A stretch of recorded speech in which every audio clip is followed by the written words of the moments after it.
Hello, everyone. My name is Mackenzie Smith, and today I'm going to be talking about the behavioral economics concept of sunk cost fallacy.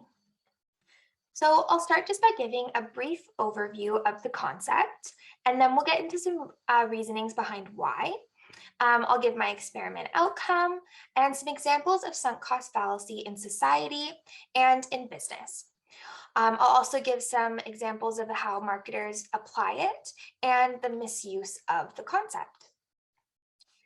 So what is sunk cost fallacy?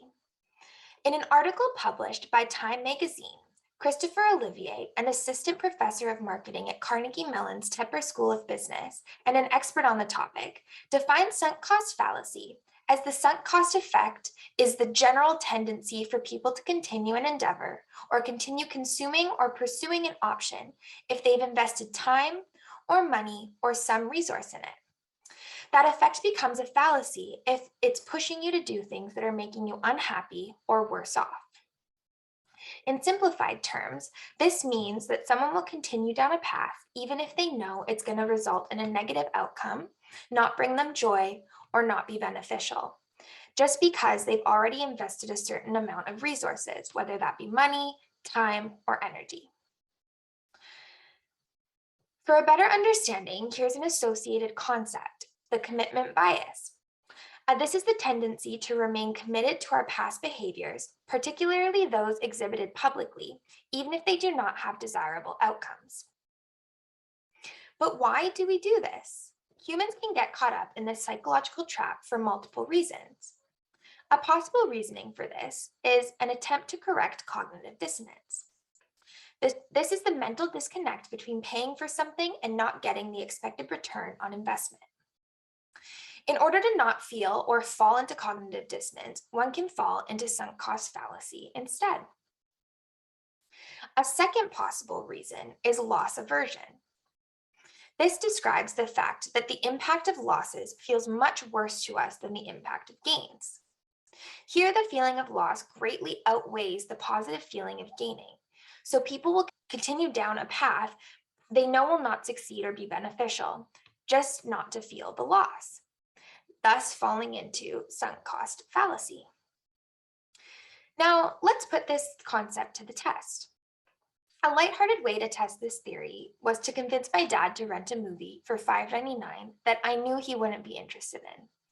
After 20 minutes, he admitted he was not enjoying it, but without any persuasion from me, he continued watching and completed the movie for another 2 hours. After I asked him why he continued watching, he said it's because he paid for it. This is in line with the sunk cost fallacy concept. The $6 he paid for the movie outweighed the following 2 hours he spent watching it and not enjoying it. Now, what's a more serious example of this in society? A classic example of how sunk cost fallacy can result in you being worse off is romantic relationships. The longer you've been together, the harder it is to break up. Because you have put months or years of energy, money, and time into the relationship, you stay even if it's no longer a healthy relationship and you're both very unhappy.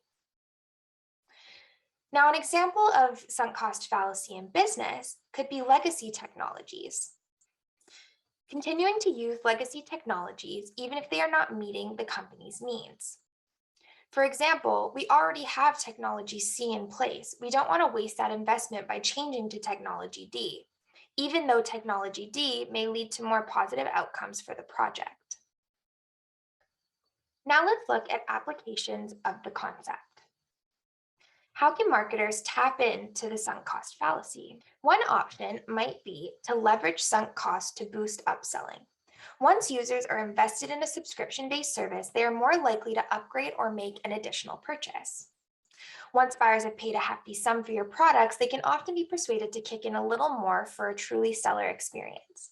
So, for example, if I purchase a $120 flat-out annual pay software program, and I download it and I realize that it's not fully what I wanted, instead of rerouting and going to find a different company and repaying another 120 or more dollars, I'm just going to see how I can make this platform work. Therefore, it's a great opportunity for businesses to upsell the consumer to get add-ons or upgrades. A second option might be to remind customers of their value. This further instills a sense of loyalty and increases the likelihood that customers will continue using a certain product or service. If I'm already at a turning point and I'm disliking the service, but I'm only sticking with it for sunk cost fallacy, you want to provide some value and make the consumer feel valued. Now, how can sunk cost fallacy be misused? One way of misuse is to solely rely on sunk cost fallacy. If a business becomes overly reliant on sunk cost fallacy and the knowledge that consumers are invested in the platform or service, they could become lazy in their marketing efforts and services. Sunk cost fallacy doesn't mean that someone's going to stick with your product. It's just a concept.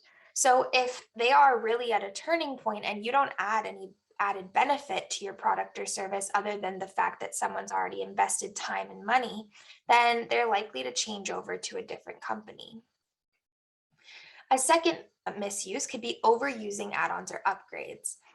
So what was once a suggestion of adding add-ons or upgrades, if overused, could become misuse. It could have the opposite effect of if a business forces consumers into multiple add-ons or makes a free experience too limited. To conclude, it is important to have this knowledge as a consumer and human being so you can recognize if you're falling into the trap of sunk cost fallacy in any aspect of your life. However, as a marketer, it's important to know how you can utilize this concept to your advantage. As with all things in marketing, getting the best results from sunk cost fallacy is a balancing act. Thank you so much for listening.